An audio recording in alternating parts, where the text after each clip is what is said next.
की आर्थिक स्थिति इतनी कमजोर थी कि 2 वक्त का भोजन भी कई बार मुश्किल से मिलता था। मेरे माता पिता की सबसे बड़ी चिंता हम चारों बहनों की शादी थी, इसलिए मैं ज़्यादा पढ़ाई नहीं कर सकी। 12वीं कक्षा पूरी होते ही मेरे लिए शादी के रिश्ते आने लगे।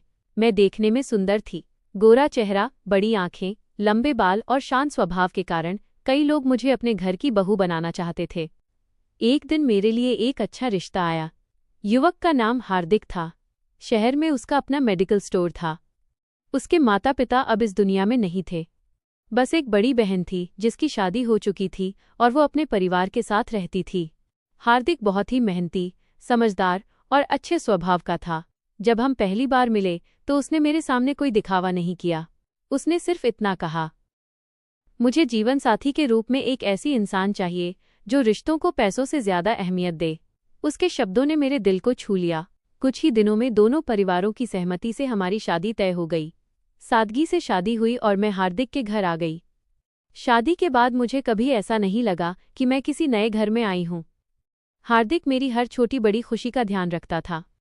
मुझे क्या पसंद है, क्या नहीं, सब समझने की कोशिश करता था। हम शाम को साथ में चाय पीते, कभी बाजार घूमने जाते और भविष्य के सुंदर सपने देखते। जिंदगी बहुत खूबसूरत लग रही थी। मुझे लगता था कि भगवान ने मेरे सारे दुखों के बदले मुझे इतना सुख दिया है। समय बीतने लगा। हार्दिक के मेडिकल स्टोर पर ग्राहकों की संख्या बढ़ गई। अकेले सब संभालना मुश्किल हो गया, इसलिए उसने अपने बचपन के दोस्त मितेश को काम पर रख लिया। मितेश गरीब परिवार से था, लेकिन बहुत ईमानदार और मेहनती था। हार्दिक को उस पर पूरा भरोसा था। कुछ ही समय में मितेश ने अपने काम से सबका दिल जीत लिया। मुझे भी लगा कि हार्दिक ने सही इंसान को चुना है। तब मुझे नहीं पता था कि ये इंसान एक दिन मेरी जिंदगी का सबसे बड़ा सहारा बनने वाला था। हमारी सुखी जिंदगी आगे बढ़ रही थी, लेकिन किस्मत ने हमारे लिए कुछ और ही लिख रखा था। एक ऐसी घटना हमारा इंतजार कर रही थी जो मेरी पूरी दुनिया बदलने वाली थी।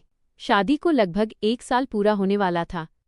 काव्या और हार्दिक का जीवन खुशियों से भरा हुआ था। दोनों भविष्य के लिए कई सपने देखते थे। हार्दिक बार बार कहता, कुछ सालों में हम इस मेडिकल स्टोर को बड़ा बनाएंगे, फिर अपना एक छोटा सा घर खरीदेंगे और अपना परिवार भी पूरा करेंगे। काव्या उसकी बातें सुनकर मुस्कुराती और भगवान का शुक्रिया अदा करती कि उसे ऐसा जीवन साथी मिला। एक दिन हार्दिक और मितेश को मुंबई से दवाओं की बड़ी खेप लानी थी। सुबह सुबह दोनों कार लेकर निकल पड़े। काव्या ने दरवाजे तक आकर उन्हें विदा किया। जाने से पहले हार्दिक ने मुस्कुराते हुए कहा, शाम तक आ जाऊंगा, मेरा इंतजार करना। काव्या ने भी मुस्कुराकर हाथ हिलाया, लेकिन उसे नहीं पता था कि यह उनकी आखिरी मुलाकात थी। शाम होते ही अचानक तेज बारिश शुरू हो गई। सड़क पर पानी भर गया और दृश्यता बहुत कम हो गई। उसी समय हार्दिक की कार का भयानक हादसा हो गया। स्थानीय लोगों ने तुरंत दोनों को अस्पताल पहुंचाया। मितेश को मामूली चोटें आई थीं, लेकिन हार्दिक के सिर में गंभीर चोट लगी थी। अस्पताल से फोन आते ही काव्या के पैरों तले जमीन खिसक गई। वो रोती बिलखती अस्पताल पहुंची। डॉक्टर लगातार प्रयास करते रहे, लेकिन 5 दिनों तक जिंदगी और मौत के बीच जूझने के बाद हार्दिक ने अंतिम सांस ली। यह खबर सुनकर काव्या पूरी तरह से टूट गई। जिसने उम्र भर साथ निभाने का वादा किया था, वो अचानक उसे अकेला छोड़कर चला गया था। घर में हार्दिक की हर चीज उसे रुला देती थी। उसके कपड़े, घड़ी, चश्मा और दीवार पर लगी तस्वीर देखकर काव्या घंटों तक आंसू बहाती। कोई संतान न होने के कारण उसका अकेलापन और बढ़ गया था। माता पिता उसे कुछ महीनों के लिए अपने गांव ले गए ताकि वो इस सदमे से थोड़ा बाहर निकल सके। इस दौरान मेडिकल स्टोर पूरी तरह से मितेश ने संभाला। उसने एक दिन के लिए भी स्टोर बंद नहीं होने दिया। हर ग्राहक को समय पर दवाएं मिले, इसका ध्यान रखा। 3 महीने बाद जब काव्या वापस शहर आई तो मितेश ने पूरे 3 महीने का हिसाब उसके सामने रख दिया। 1 रुपए की भी गड़बड़ी या धांधली नहीं थी। काव्या की आंखों में आंसू आ गए। उसे समझ आ गया कि हार्दिक का दोस्त सिर्फ एक अच्छा कर्मचारी ही नहीं, बल्कि विश्वास और ईमानदारी की जीती जागती मिसाल था। उस दिन से काव्या की जिंदगी में एक नया अध्याय शुरू होने वाला था। उसे अभी नहीं पता था कि दुख के लंबे अंधेरे के बाद किस्मत उसके लिए उम्मीद की एक नई किरण लेकर खड़ी थी। हार्दिक के निधन के बाद काव्या की जिंदगी जैसे थम सी गई थी। दिन भर घर में सन्नाटा छाया रहता। सुबह उठने का कोई उत्साह नहीं था और रात को नींद भी नहीं आती थी। घर के हर कोने में हार्दिक की यादें बसी हुई थीं। उसकी कुर्सी, चाय का कप, कपड़े और दीवार पर लगी मुस्कुराती हुई तस्वीर देखकर काव्या की आंखें नम हो जाती थीं। कई बार वो घंटों खिड़की के पास बैठी रहती और सोचती कि भगवान ने उसके साथ ऐसा क्यों किया। हर शाम मितेश मेडिकल स्टोर का हिसाब लेकर आता। वो शांति से पूरे दिन की कमाई, खर्च और दवाओं का ब्यौरा समझाता। काव्या को व्यापार की खास समझ नहीं थी, फिर भी मितेश धैर्य से हर बात समझाता। उसने कभी अपना फायदा नहीं सोचा। उसकी ईमानदारी और सादगी देखकर काव्या के मन में उसके प्रति विश्वास दिन ब दिन बढ़ता गया। एक दिन काव्या ने सोचा कि पूरा दिन घर में अकेले बैठे रहने के बजाय मेडिकल स्टोर पर जाना ज़्यादा बेहतर होगा। दूसरे दिन वो मितेश के साथ स्टोर पर गई। शुरुआत में वो सिर्फ ग्राहकों को देखती और मितेश का काम निहारती। धीरे धीरे मितेश ने उसे बिल बनाना, दवाइयाँ सजाना और ग्राहकों से नम्रता से बात करना सिखाना शुरू किया। काम में मन लगने से काव्या को अपने दुख से थोड़ी राहत मिलने लगी। एक दोपहर स्टोर में भीड़ कम थी। दोनों ने साथ में चाय पी। बातें करते करते काव्या ने मितेश से उसके परिवार के बारे में पूछा। मितेश ने हल्की सी मुस्कान के साथ कहा, मेरे घर में मैं और मेरे माता पिता हैं। हम बहुत साधारण जीवन जीते हैं। पैसे कम होने के कारण आज तक मेरी शादी भी नहीं हुई। उसकी आंखों में कोई शिकायत नहीं थी, बस मेहनत करके आगे बढ़ने की चाहत थी।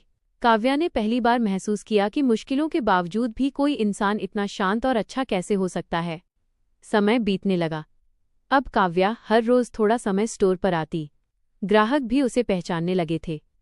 मितेश हमेशा उसका सम्मान करता और कोई भी निर्णय लेने से पहले उसकी सलाह जरूर लेता। काव्या को लगने लगा कि जिंदगी फिर से धीरे धीरे सामान्य हो रही है। हार्दिक की यादें अभी भी थीं, लेकिन अब उन यादों के साथ जीने की हिम्मत भी आ रही थी।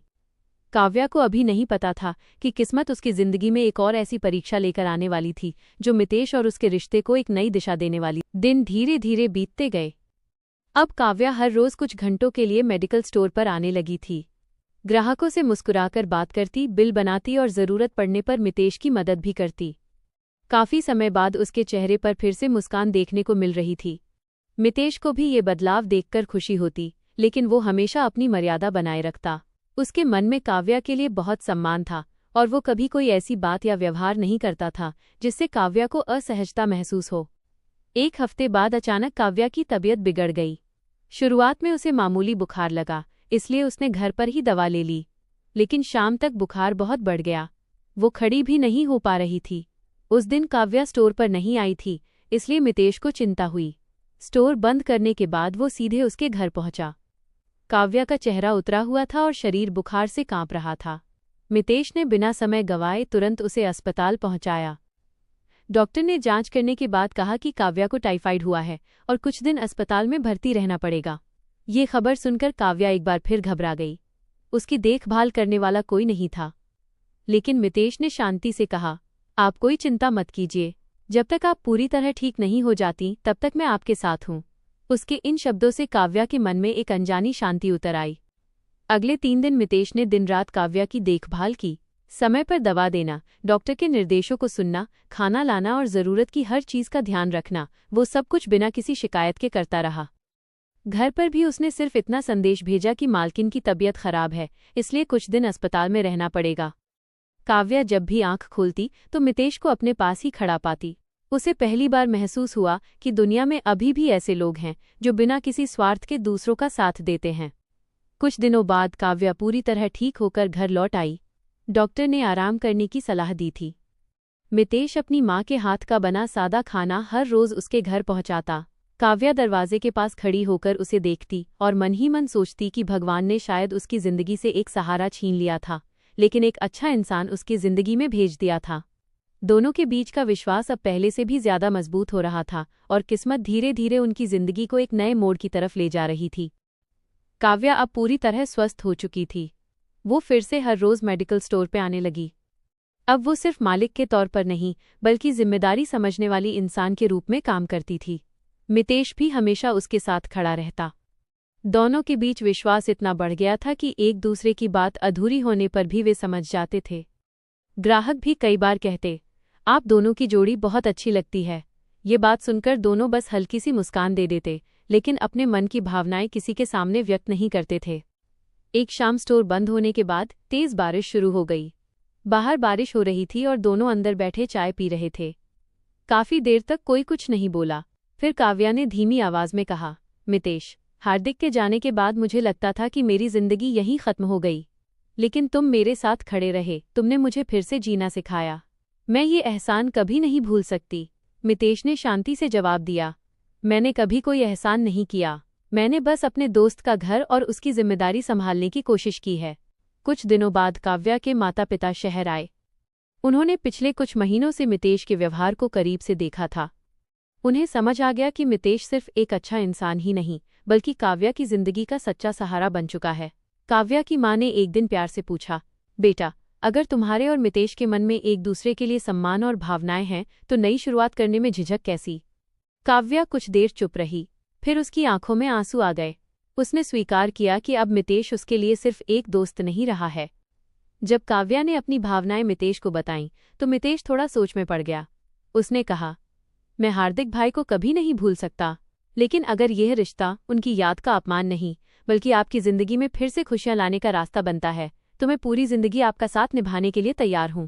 काव्या की आंखों में बरसों बाद सच्ची खुशी के आंसू आ गए। दोनों ने तय किया कि कोई जल्दबाजी नहीं करेंगे। सबसे पहले परिवार की सहमति लेंगे और उसके बाद ही जिंदगी का नया फैसला करेंगे। इस फैसले के साथ दोनों की जिंदगी में उम्मीद की एक नई किरण फूटी। दुख का लंबा अंधेरा अब धीरे धीरे दूर होने लगा था और किस्मत उनके लिए एक नई सुबह लिखने की तैयारी में थी। काव्या और मितेश ने अपने फैसले के बारे में दोनों परिवारों से खुलकर बात की। शुरुआत में कुछ रिश्तेदारों ने तरह तरह की बातें की। किसी ने कहा कि समाज क्या कहेगा, तो किसी ने पुरानी परंपराओं का हवाला दिया। लेकिन काव्या के माता पिता ने सिर्फ एक ही बात कही, भगवान ने जिंदगी जीने के लिए दी है, पूरी जिंदगी दुख में गुजारने के लिए नहीं। मितेश के माता पिता ने भी काव्या को अपनी बेटी की तरह स्वीकार कर लिया। आखिरकार दोनों परिवारों की सहमति से एक सादे और स्नेहपूर्ण माहौल में उनकी शादी तय हो गई। शादी के दिन काव्या की आंखों में खुशी के आंसू थे।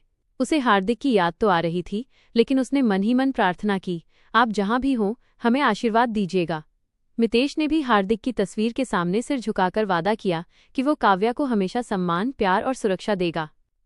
बिना किसी दिखावे के परिवार और करीबी लोगों की मौजूदगी में दोनों ने नए जीवन की शुरुआत की। शादी के बाद दोनों ने मिलकर मेडिकल स्टोर को नई ऊंचाइयों पर पहुंचाया। काव्या ने व्यापार सीख लिया था और मितेश ने अपनी मेहनत से ग्राहकों का भरोसा जीत लिया। कुछ ही सालों में उन्होंने स्टोर को बड़ा बनाया और शहर में दूसरी शाखा भी शुरू की। अब लोग न सिर्फ उनकी सफलता की बल्कि उनके विश्वास, ईमानदारी और आपसी सम्मान की भी तारीफ करते थे। समय बीतने के साथ उनके घर में एक नन्ही बेटी का जन्म हुआ। उसके आने से पूरा घर हंसी और खुशियों से गूंज उठा। काव्या अक्सर अपनी बेटी से कहती, जिंदगी में कभी मुश्किलों से डरना नहीं, भगवान जब एक दरवाज़ा बंद करता है तो दूसरा दरवाज़ा जरूर खोलता है।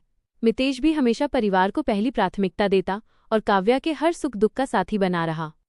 एक शाम दोनों अपने घर की गैलरी में बैठे थे। सूरज धीरे धीरे ढल रहा था।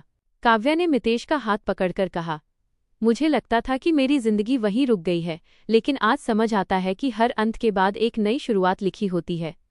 मितेश मुस्कुराकर बोला, सच्चा प्यार वही है जो टूटे हुए मन को फिर से जीने की हिम्मत दे। यही जिंदगी का सबसे बड़ा सबक है। दुख हमेशा नहीं रहता, समय बदलता है। अगर विश्वास, धैर्य और अच्छे लोगों का साथ मिले तो अंधेरे के बाद भी उजाला जरूर आता है। और शायद यही भगवान की सबसे खूबसूरत योजना होती है। समाप्त।